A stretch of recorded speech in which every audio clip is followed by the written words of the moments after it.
Welcome back to Sunrise Daily. Well, yes, indeed, we're going to focus on security, review what has happened over the years and in recent history. We've got two gentlemen here to take us through that. This morning, Captain Aliyuma, former Army officer, Shagun David is the CEO of Chrome Security. Gentlemen, thank you for coming on this morning. Thank you very much. Well, we'll start off with, the president, while he gave that speech, did highlight some key areas where there's been a huge focus for this government in terms of trying to see what they can do. But he did say about security, in the last 4 years, we have combated the terrorist scourge of Boko Haram.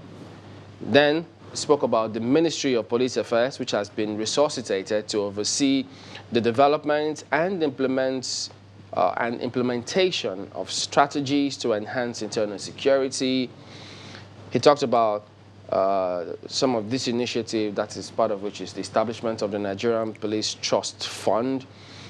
So this is to complement ongoing recruitment of 10,000 constables into the Nigeria Police Force, what they're doing about the Niger Delta, Ogoni cleanup. So all of these actions, they have a combined effect, don't they, Captain Umar? Because all of this, which is aimed at the larger picture, because when the government came in, he did make that trip to West African neighbors and then trying to garner support for his fight against insurgency. But your impression about all of these combined actions, what kind of effects do you think they've had in the overall scheme of things in the country?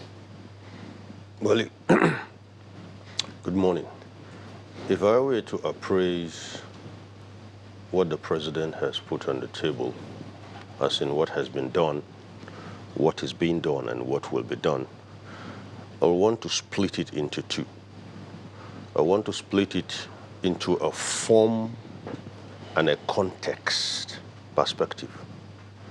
The form should actually entail the policies, the interventions, as many as have been invested in the security sector. And the context is going to be that upon which these policies and interventions are meant to settle and drive. So if I should bring it closer home, I want to say that what we spend and the policies we make are good. But then those policies and the expenses, could we possibly begin to do something about the minds, the heads, and the hands that will utilize them? That's where the disconnect is. That's why we feel we're doing so much and we're not really seeing results. Economically, out of the security sector, somebody could actually encapsulate what I'm trying to say into what we call human capacity development. That one soldier, that one policeman, if that person was a program and we were to write him the way programmers write program, what program application are we going to use? What have we packed into the individual? So does that still not tie back to the issue of funding and policies? Because you need the right policies to achieve this, and you need the right funding also. Yes, you can fund the wrong people and get all the wrong results.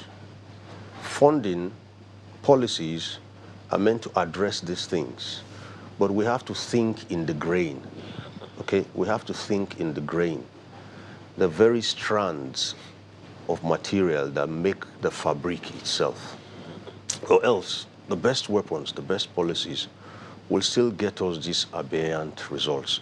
What I mean by aberrant is we have a history of writing wonderful policies, but the problem is getting these policies to walk the talk. So that single, indivisible human security component, that soldier, that policeman, what's in him? Okay, we'll come back to some of that because there's quite a list.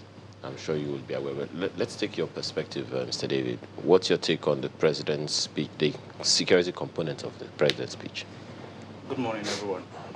From what the president has highlighted, I honestly think he's doing his best.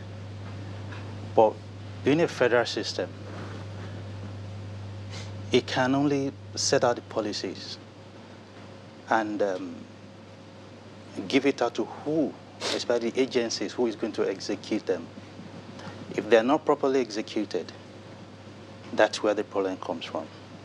The funding, different programs that have been put in place, I think it's good enough. I think we've seen some results. But it's very little, like it has been said.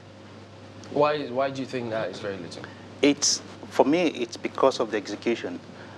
Not and the structure, monitoring. as some persons have said. They think unitary system in operation because they say, yes, it's federal on paper, but the execution is unitary system, and so they think it's going to be a challenge. Yeah, I think that's one of the problems, the structure. So then it brings to question what you said about whether or not it's been executed at all. Exactly. But I think the federal system or the federal government needs to come up with a monitoring system, put a structure in place, how to monitor all these policies. Are they being executed correctly? Are they being done rightly? The funding, are they being spent on the exact thing that needs to be spent on? If it's not, then whatever he's doing, it's quite... Which results did you say there are? Okay, let's go back to what's been happening in Nigeria. First, we talk about the Niger Delta. From Niger Delta, we have the Southeast kidnappings. From Southeast kidnapping, we have Boko Haram. From Boko Haram, we have the henchmen crisis. This has a trend. And for the last 5 to 6 years, I can say that something is working. What is working? It's not escalating. It's not escalating. What is not escalating? The issue of Boko Haram, for instance, it's reduced to a great extent compared to what we have during the past government. It's reduced, except if we want to deceive ourselves. It reduced greatly. Bombings here and there are stopped. The use of henchmen, for instance, of lately in the last 1 month, I've seen reduction. I ply the roads of this country virtually every week. So I know the feelings from Lagos to Ibadan, from Ibadan to Ondo State, from Ondo State to Ekiti State, which I apply quite frequently. So I know what's happening in those areas. I've seen reduction. I've seen people believing they can now travel compared to when it was quite prominent, the kidnapping, the henchmen crisis. This has reduced, and I think something is working somewhere. Okay. Captain Ma, do you agree with him? Not quite. Not quite in the sense that, you see, there have been improvements. I'll give that to him, correct. But let's look at it this way. If you wrote an exam and scored 17 over 100, and by the next exam you scored 29 over 100, you have improved. You have improved. But what's the threshold? That's it. What should be the benchmark? We must benchmark expectations. That's what drives results. If we give an open blank check to expectations, 0.5 from 0.03 is an improvement. Is an improvement. I don't know how you came about the 17 over 100, but I thought, whoa. I'm not pegging it at 17 over 100. That's an analogy. It's an analogy here. Once upon a time, towns were taken. Once upon a time, there were onslaughts with thousands or hundreds of insurgents on motorbikes doing stuff. That was bizarre. But what are the standards of measurement for you that you think we should look out for? Because some will tell you about the security, consciousness, provision of infrastructure, perhaps security gadget, but do those fall into what you can describe as standards of measurement for success, results, or otherwise? I tell you my own standards of measurement, and they can be so stringent. They are stringent for a reason. If I had to go to the moon, trust me, I'll aim for the stars. If there's something beyond, I will, so that, worst case scenario, I'll just get, to the moon. Now, for standards of measurement, it's going to water down from the policy level down to the foot soldier. At the policy level, for example, could we say, you know what, let's do this roadmap, and by 20XYZ, we want this place to be free. By 20XYZ, we want to cut down on incidents, probably to 1 every month. Incidents concerning insurgency? Insurgency incidents, let's isolate the Northeast. If it's too big, the 3 states, let's isolate 1 state. If 1 state is too big, let's isolate 1 local government. Even if that is too big, make it 1 word. The reason is simple. If you perfect it on 1 street, it may take you some time to do that. All you have to do is replicate. And along the line, you will see a learning curve where you'll be doing less, much with less, and you'll be doing same things quickly because you've perfected the art of doing it, repetition. What I'm trying to say here is this. If we do not drive performance with benchmarks, if we do not monitor returns and feedback, then just like they said, if you are not going anywhere, then everywhere is a destination. So we're not saying they haven't done well, but what should be the minimum acceptable standard? That kind of canalizes and makes everybody focused to work towards that. You know, I think you're probably also referring to a national security policy, for example, such that we know what we want to achieve and how it is we'll get there. So, Mr. David, talking about the national security policy, how well do you think we're doing, on one hand, clearly formulating one and also following through with a national security policy in this country? Because of the kind of system that Nigerian operates, the federal level, the policies being formulated are good, but moving it down, executing it down to the local level, I think that's where the challenges comes from. So isn't that a policy challenge then? It's still, I don't think it's a policy challenge.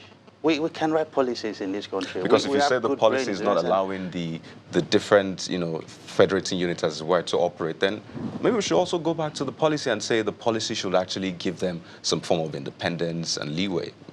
We're still talking about here, what we're talking about here is a structure.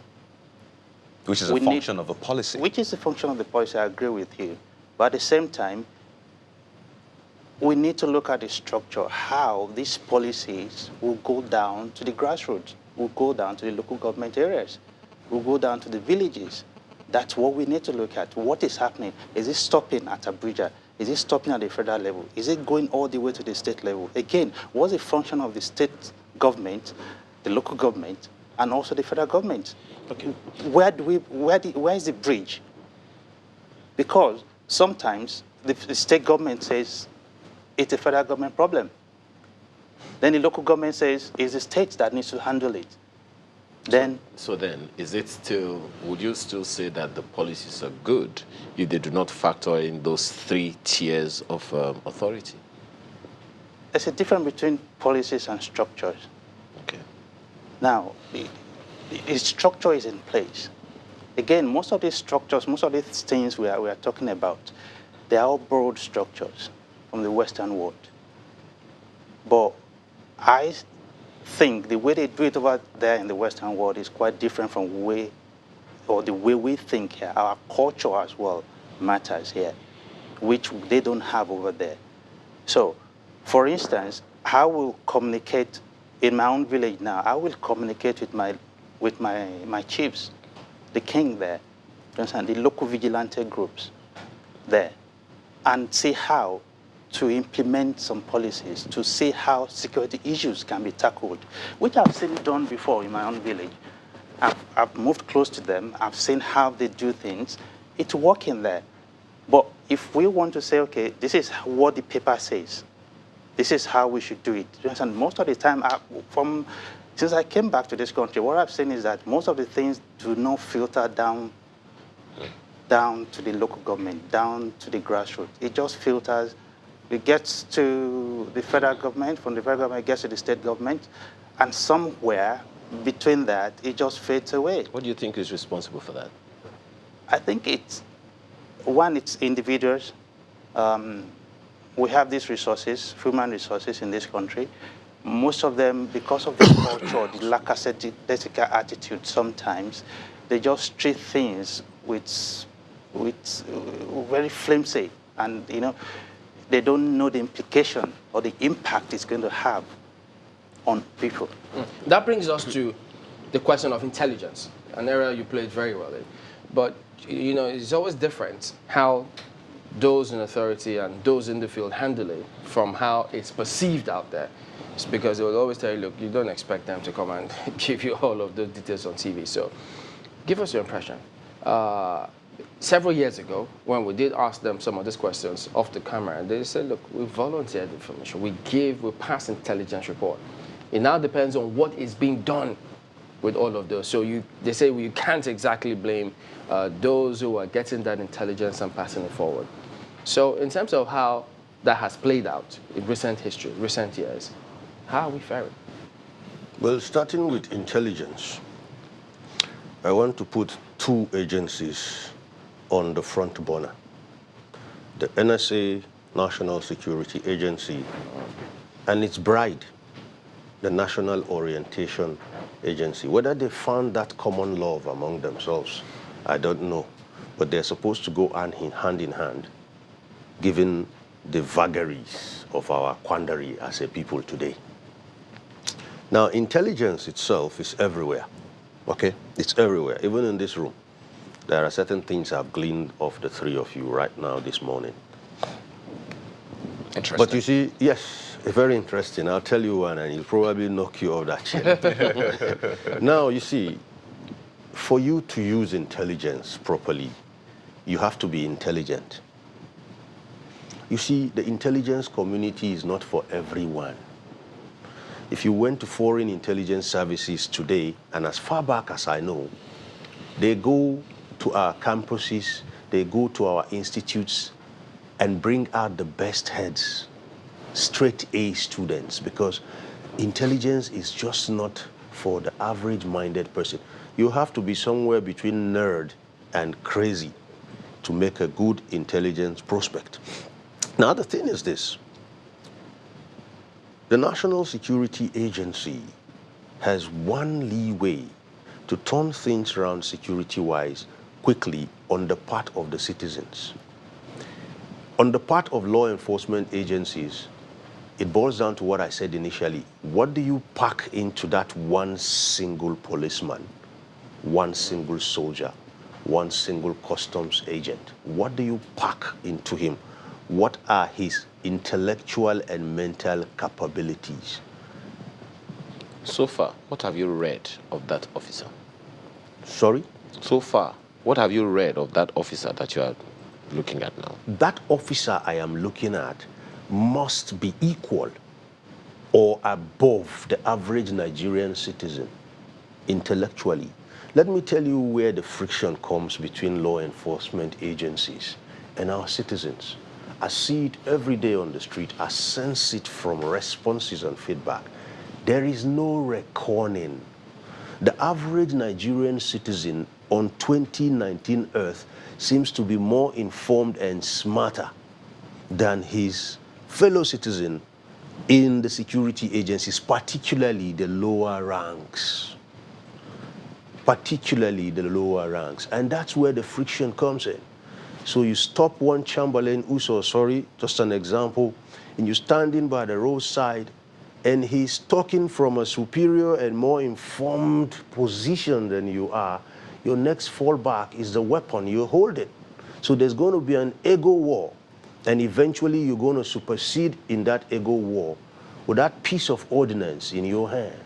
And depending on your psychological makeup, whether you are choleric, sanguine, melancholic, or the other fourth one, the trigger can just get squeezed. So if we were to take one sample of a security operative at the lower rank we put him on a table and open his head or his mind. What can we do about it to bring him to par so that at the end of the day, you see him meeting his fellow citizens in his line of duty, wit for wit, intellect for intellect. So we shall invest more into Human that capacity or security operative mind development. That's for the operatives. And I'm putting that on the table of the NSA. Next, the citizens. And that's where the bride comes in, the NOA, National Orientation Agency.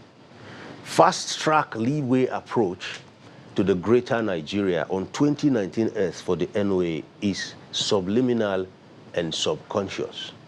If they don't know what I'm talking about, they can reach out to our corporate organizations that do jingles every day to understand what subconscious and subliminal mean. Auto-suggestion is the fastest way you can turn security in Nigeria around, or at the very least stabilize it.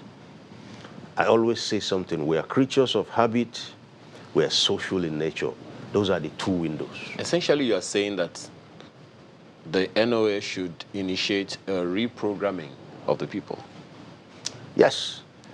If today, if today you were a producer of some kind of product, and somehow you could get some 170 million people to subscribe to that product, how did you do it? How did you do it? You actually entered subconscious Nigeria. As far as security is concerned, subconscious Nigeria is fallow. Let me give you an example of your subconscious. There are times you drive in your car, you listen to a particular musical track, and somehow, subliminally, it's gotten into you, and then later in the day, you are taking a shower at night before going to bed, and you are not willing yourself to sing it, but you can hear your mind singing it. Auto-suggestion, repetition, has just gotten right through to you. So, Mr. David. On the same intelligence, it's good. Yes, definitely. I mean, how do you respond to this? Don't we know these things already? We do, but like he said, subconsciously, we don't actually want to do those things as well. Like he has suggested, the national orientation should go hand in hand also with the agencies as well. They need to be orientated as well. Orientated in the sense that they also need to be professional in what they are doing. In as much as we want the best brains in our agencies, we can't get the best brains there. We can't. We can't, because some people, for instance, will not want to do that job. It's a function of individual. You might be the best student in your class in school. If the Nigerian police comes to you that they want you to work for them, you might decide you want to do something different. We can't. Let's be honest with ourselves. Is it because of the pay or the conditions or what? Or it's the general function of individuals. I decide what I want to do. You cannot decide for me what I need to do. If you understand what I mean. Let me help you, sir. Let me just comment. You are misunderstanding the concept. Go ahead. For me, the training of the officers matters. It's the training. When I was in the British Army, what we do often is training. Virtually every month, we go on trainings. We go on trainings. That's soldiering. That's soldiering. It's the same thing with policing over there. They go on trainings. You have to. I've seen police in this country whereby they've not gone for training for years. No, sir. They just go into the roads, do you understand, staying there, do you understand, every time.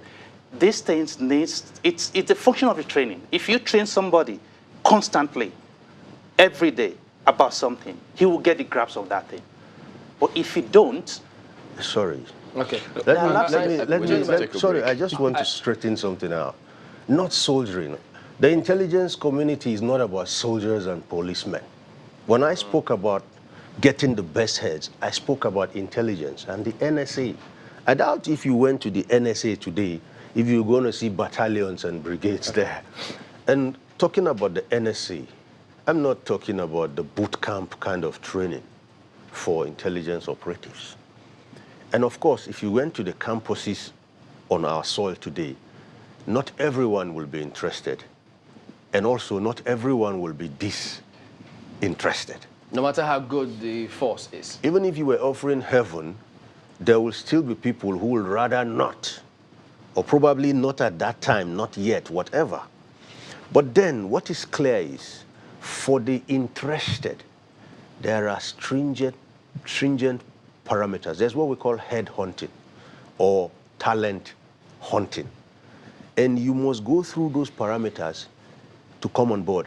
And there is no professional inclination or no specification on where intelligence will draw its prospects. From theater arts to nanotechnology, from quantum physics to rocket science, you could actually have people come in and work with the agency because it spreads across board.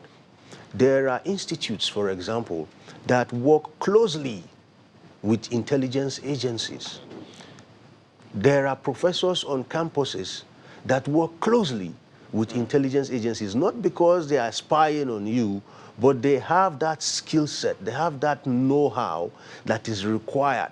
Let me give you an example. A very prominent foreign intelligence service over the years, some 40 years ago, dwelt on extrasensory perception as a means of acquiring intelligence. Extrasensory. Yes, extrasensory perception. We have them here, but when we observe them, we take them to churches and burn their hands, or take them to mosques and flog them and say they have winch. Extrasensory perception we all do have, but some have more intense than others. So there was this policeman somewhere in a foreign country who could just walk into a crime scene and tell you exactly how it occurred, and even tell you where each of the persons were at that moment. Okay? One astronaut, I can't recall his name now, did it. Someone sat on Earth while he was in his spacecraft on the moon, and you know what? They exchanged information and he jotted the time down and the day. And when he came back, they compared notes, they were accurate. So intelligence, the kind of intelligence I'm talking about, is so deeply into what I call intellectual rigor that the NSA has work to do. If we have to enter Nigeria and turn it around overnight, we must enter the mind place, subconscious Nigeria. How much of that will trickle down? He mentioned the other time, Mr. David mentioned the other time, that some of these intelligence, these security activities do not percolate down to the grassroots. So how much of this? Yes, it doesn't percolate down to the grassroots, in my opinion, because when you look at us, we tend to start from the rooftop and try to build it down to foundation. So the policies come from up there, and the chances are they won't trickle down. What if we started from the grassroots and built it right up to the top? Okay, Mr. David, there was a in 2000, grand strategy for national security was initiated by the president at the time, President Obasanjo, specifically targeted at the Niger Delta crisis. What if there were policies targeted at specific challenges, like, of course, that was for the Niger Delta crisis, and then for kidnapping, for farmer-husband clashes? Do you think that would help expedite action? We are quite agree that that could help as well, because you can see from the Niger Delta crisis, you can see how that helped, and that reduced the crisis over in that particular area. But even though that didn't particularly completely stop the problem, because we didn't really get down until President Yar'Adua came to power. Yeah, I agree with that. But like, President Obasanjo started something. The next president took over, refined it, and something came out of it. So it was targeted to the Niger Delta crisis, and it helped them in one way or the other to actually resolve some of the issues that they are having in that particular area. So I agree to a great extent on that. Okay, I think it's... now, let's take us through this, because it's important we get a graphic impression of how some of the challenges we face recently is playing out. So, looking at this, okay, it's a graphic representation of our challenges security-wise across the nation. Now, this is as is presently. If we were to do this 30 years ago, you're going to see something different. If we were to go into Nigerian map and do something like this, say in 1980, a lot of these things you see here will disappear. So this is just where I could say we are. It's a dashboard at a glance view of what we have. And you can see lines drawing the challenges or joining the challenges to certain areas. So you find out that some of these areas share common challenges. Now, if you actually look at our country, you discover that across board, the age of insecurity, or is it security, is upon us like never before. A lot is happening here. But then the good news is, everything you see there are symptomatic indicators that something is not well with us. They are just what you can call reactions. Like effects. Effects. But then they're actually causes.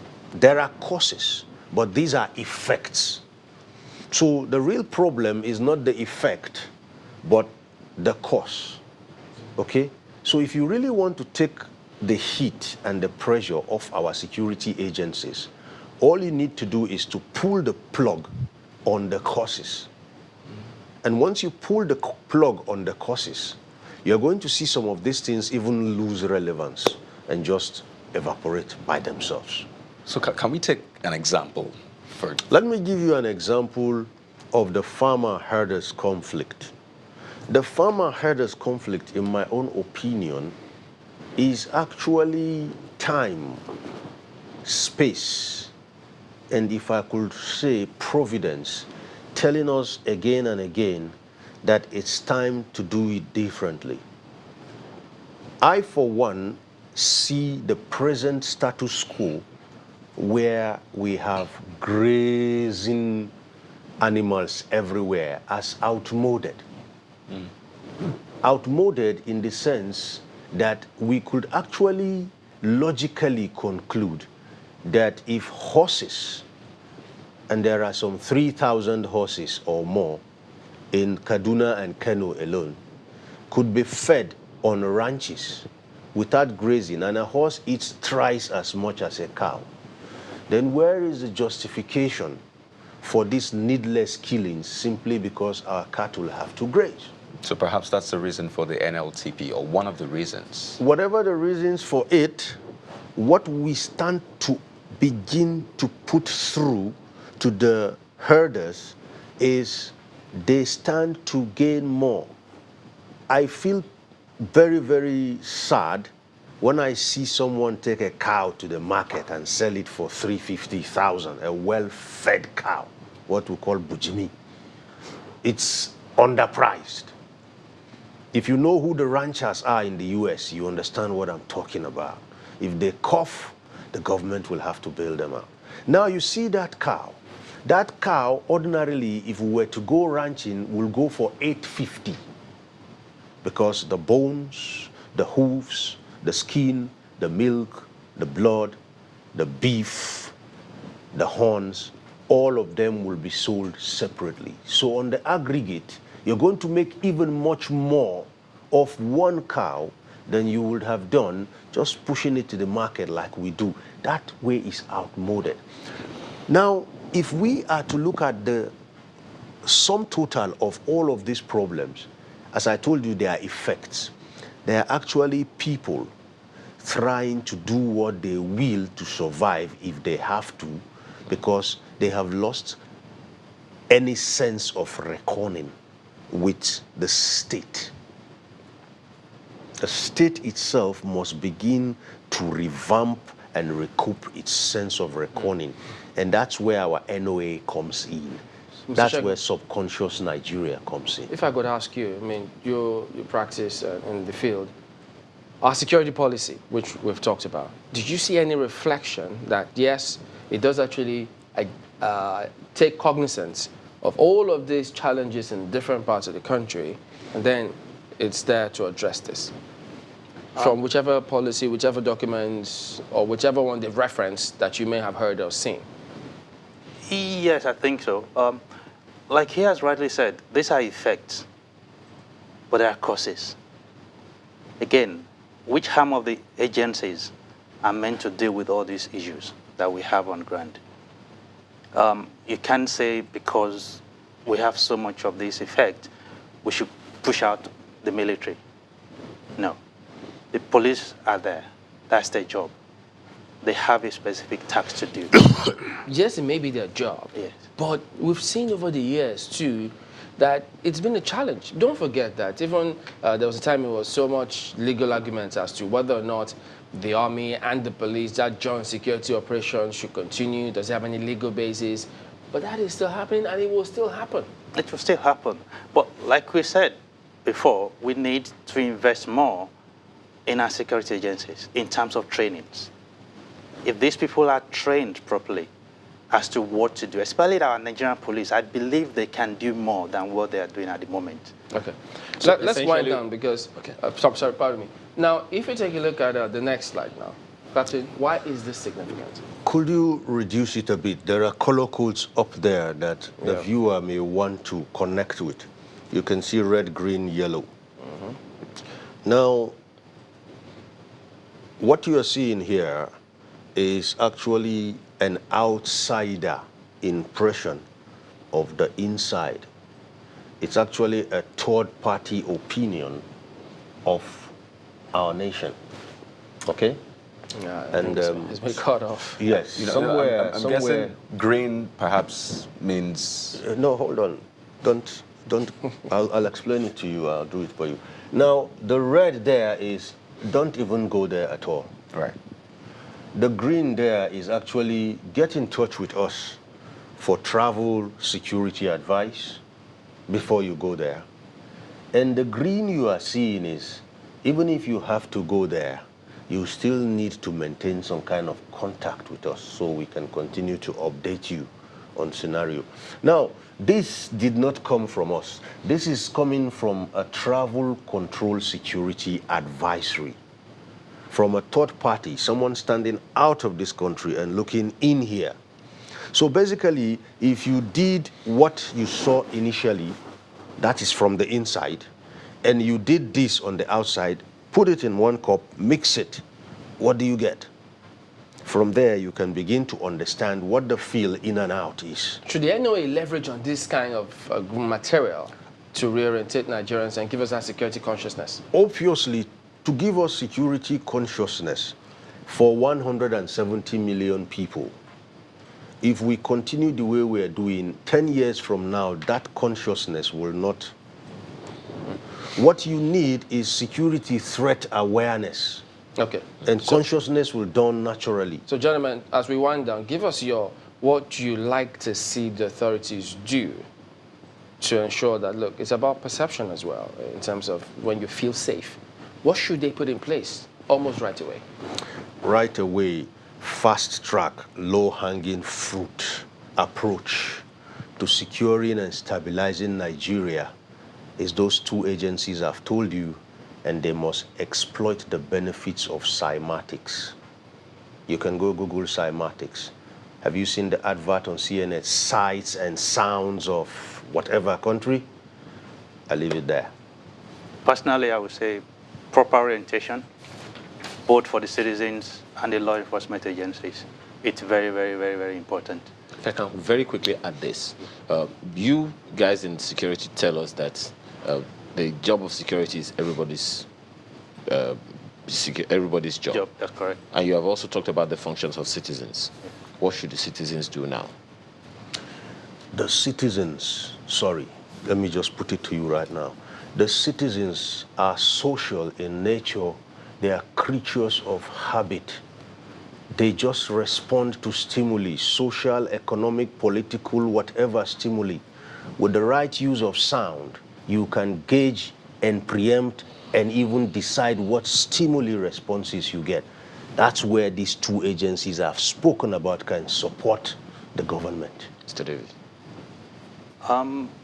What the citizens should do is, for me, they should be conscious of their environment.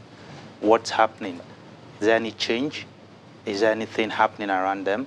If there is, there are ways to prevent things happening. There are ways to actually, report. I mean, we always say police is our friend. We know what Nigerian police is all about. But even at that, we still need to make some reports. We still need to tell them what is happening. Sorry, what color do you want this to be eventually? What color do I want this to be? All round. All round, this color should be white if you are asking from the security perspective. Right. Okay. All right, Captain Ali Umar, former Army officer and CEO of Gold, Water and Riverside Consults, as well as Mr. Segun David, the CEO of Chrome Security. Gentlemen, thank you both for coming on this morning. Thank you for having us.